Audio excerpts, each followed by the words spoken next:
করে ফেলার জন্য টাকা দিয়েছে খুনিকে। একটা পর্যায়ে এসে যখন আমি জানতে পারলাম আমার পরিবারই আমার সাথে বেইমানি করেছে, আমাকে ঠকিয়েছে। আমাকে খুন করার জন্য টাকা দিয়েছে আমার মা, আমার বোন। দীর্ঘ 28 বছর কাজ করে সবার মন জয় করতে পারলেও আমি আমার পরিবারের কাছে একজন ব্যর্থ মানুষ।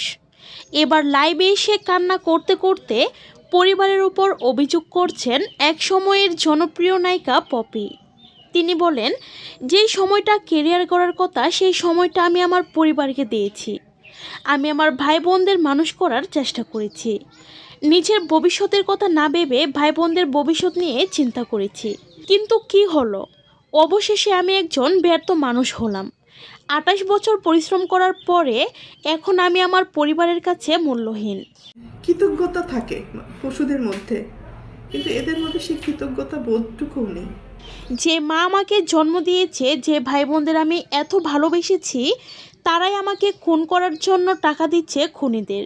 আমার টাকা চুরি করে আমাকে মারা প্ল্যান করেছে।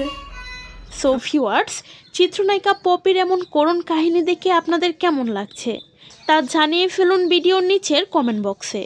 আর ভিডিওটি ভালো লাগলে অবশ্যই একটি লাইক করবেন। ধন্যবাদ সকলকে সম্পূর্ণ ভিডিওটি দেখার জন্য।